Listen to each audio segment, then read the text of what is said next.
High বন্ধুরা, আজকে আবারও একটি ভিডিও শেয়ার করতে চলে এলাম আপনাদের সাথে। তো আজকের ভিডিওটি ছিল চটপটি রেসিপি।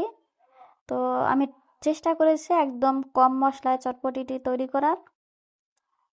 যেহেতু এখন রমজান মাস চলে, তো সবাই একটু কম তেল মশলার খাবারটা বেশি পছন্দ করে। সারাদিন রোজা রাখার পরে আসলে তেল মশলার খাবারে তেমন একটা এনার্জি থাকে না, বা আহ, এটা শরীরের জন্য স্বাস্থ্যকর নয়। তো যাই হোক, আমি চটপটির যে ডাল ওটা নিয়ে নিলাম।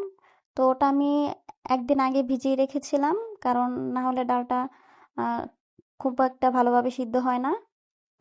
তো এরপরে আমি ডালটা ভালোভাবে ধুয়ে আহ, চুলায় পরিমাণ মতো পানি দিয়ে বসিয়ে দিলাম। তো এরপরে আমি এর উপকরণগুলো তৈরি করতেছিলাম। আমি নিয়ে নিলাম দুটো আলু এবং দুটো ডিম, কারণ ডিম ছাড়া বা আলু ছাড়া আসলে আমার মনে হয় চটপটি তেমনভাবে জমে না। তো ডিম আলু দুটো আমি আলাদা অন্য চুলায় সিদ্ধ বসিয়ে দিলাম। তো এরপরে আমি পেঁয়াজ, টমেটো, গাজর, কাঁচামরিচ এগুলো কেটে ধুয়ে নিলাম। এরপরে হচ্ছে আমি নিয়ে নিলাম তেঁতুল। তেঁতুলটা আহ, উম, পরিমাণ মতো পানি নিয়ে দুটো লঙ্কা, এবং আমি অবশ্য ঝাল কম খাই এজন্য দুটো লঙ্কা নিয়েছি। যারা ঝাল বেশি খান তারা তাদের মতো করে লঙ্কাটা নিয়ে নেবেন। এরপরে পরিমাণ মতো লবণ নিয়ে আমি তেঁতুলটা পরিমাণ মতো পানি দিয়ে আহ, টকটা করে নিলাম। এরপরে আহ, চটপটির ডালটা হয়ে গেলে আমি ওটা নামিয়ে নিলাম।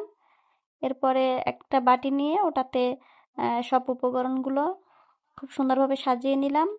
চটপটি ডালটা বাটিতে নিয়ে নিলাম। এরপরে কেটে রাখা টমেটো, পেঁয়াজ, মরিচ সবগুলো দিয়ে দিলাম। এরপরে আমি একটা ডিম কেটে নিলাম 4 ভাগে। তো এরপরে দিয়ে দিলাম অল্প পরিমাণে চটপটি মশলা এবং একটু জিরে গুঁড়ো। এরপরে আমি বিট লবণ অ্যাড করেছিলাম অল্প, স্বাদ মতো। তো আহ, একদম কম মশলায় আমার মনে হয় একদম খুবই স্বাস্থ্যকর খাবার, খুবই ভালো লাগবে আপনাদের। ধন্যবাদ।